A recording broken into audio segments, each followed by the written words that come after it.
Hello and welcome. I'm Deacon Kyle. Father Ed. And as we're looking ahead at our Sunday readings for the 18th Sunday in Ordinary Time, we're continuing on in Jesus' Bread of Life discourse in John's 6th chapter. And last week, of course, we heard Jesus feeding the multitude that we hear in the other Gospels. And now the crowd has followed Jesus across the Sea of Galilee. And they're hungering for more. They've been fed with the bread, but now they come looking for more signs, for more answers to their questions of who is this guy? What is he doing? There's another fact about this. If you might remember, in the Easter season, I did the 7 I am statements of Jesus, one of which was I am the bread of life. But I learned something, which I should have learned in seminary 40 years ago. That there are 7 I am statements, but there are also 7 signs in the book of signs. Mm-hmm. And that's the first half of John's Gospel. The second half of John's Gospel is the book of glory. But anyway, there are 7 of these signs that Jesus works, or miracles. That's John's word for sign. Or word for miracle is sign. Anyway, all the 7 signs are designed in the gospel they have the miracle, then they have a dialogue, typically. There's a dialogue back and forth between people, and then there is the teaching, so the discourse. So last week we saw, here's the sign. Jesus multiplies the loaves. And then this week, particularly, we start getting into the dialogue. Mm-hmm. And so the people that have come across the water to Capernaum, where Jesus had gone, when he was afraid they were going to carry him off and make him king. So he goes to Capernaum, where Peter's house was, and where kind of was the headquarters of Jesus' Galilean operation. Anyhow, he sees all these people, and he starts to ask them, why are you... He didn't ask them, he accused them. He said, I know why you're coming after me. Not because you have rightly interpreted the sign. It is because you have your bellies full of bread. And so this sets up an interesting dilemma, maybe for all of us, it seems, as Christians, is that what is our motivation? I asked in my preaching last week, why are we gathering? Why do we gather for the Mass? And are we gathering for the Mass for the reason that the Lord Jesus is calling us? Or are we gathering for maybe more fear-based reasons, or selfish needs, or maybe even, I don't know, worries that we have? Why are we coming to God in the Holy Mass? And so Jesus is kind of exposing this, and so it might be a good question for us. Why do we come to the Lord? And to what extent is it self-serving? Yes, and so then the other readings really.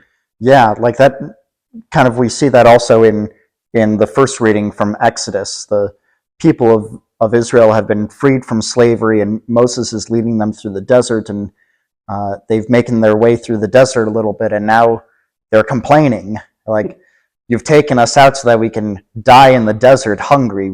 We just want to go back to Egypt. Take us back to slavery where we can have full bellies and we know what the next day is going to look like. So I think it's a real challenge for us, like connecting to the gospel. Like, what was the motivation for the Israelites? Were they simply running away from Egypt? Were they running away from slavery? Or were they running towards the promised land? And of course we hear God provides for his people. God sends down the bread from heaven, the manna, to feed them and sustain them in their journey, as they make that journey, not just leaving Egypt, leaving the evil and the slavery and the false gods behind, but leading them and sustaining them on their journey to the promised land where they can worship God and adore God. So we see the bread from heaven come down, and as Ben actually it beautifully said in his homily in preaching last Sunday, but that the manna from heaven is a provision that God gives to the people, not to simply fill their bellies up, Mm-hmm. but to remind them that it is not on bread alone that they eat, but it is by God's providence that they are surviving, and that's the purpose in life. So much so that he says, all right, you have got to pick this bread up every day. So some people see the origins of Jesus' prayer, bless us or give us this day our daily bread.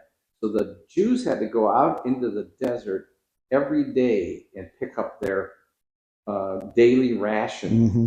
And so it was not easy for them to forget that God was providing this every day and that this was there for them. And as a matter of fact, when Joshua led the people across the Jordan River into the promised land, the next day the manna stopped. So it was just a reminder of the fact that, I think we said in the responsorial psalm last week, the hand of the Lord feeds us, Mm-hmm.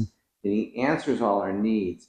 So whenever we get trapped, it seems to me, on the blessing of our lives, or I say the benefit in our lives, and we separate it from its source, which is the love of God, we are in the danger of doing what the Jews in the desert did, and we're willing to, I don't care where my blessings are coming from. I'll even enslave myself if I can have my belly full. So this manna thing, and manna from heaven, manna for God, God is a sign of God's providence, a care for us, and our need to rely upon God Mm-hmm. and to accept God's leadership. I think that's a big issue. And of course, I'm thinking, and St. Paul then, so picking up on the fact that the people in Jesus' time were coming after him for selfish reasons. The Jews in the desert were complaining against Moses for selfish reasons. Then we hear St. Paul in the second reading. He's reminding us that the challenge of our lives is not to conform our lives to this, well, I think we call it now quid pro quo Mm-hmm. of the world. Yeah. Is that I'll do for you if you do for me. Kind of maybe the economic model of life. So Paul has some beautiful things to say about the challenge to not become self-centered according to the ways of the world, but to be transformed Mm-hmm. into, the mind of Christ, which is reliance upon God and the freedom to serve God in spite of personal suffering, sacrifice. Yeah. To keep our eyes on the prize, Mm-hmm. which is not my belly being full, but rather my heart being full of God. Mm. All right. All right. We'll see you all in church. Have a blessed week. Peace.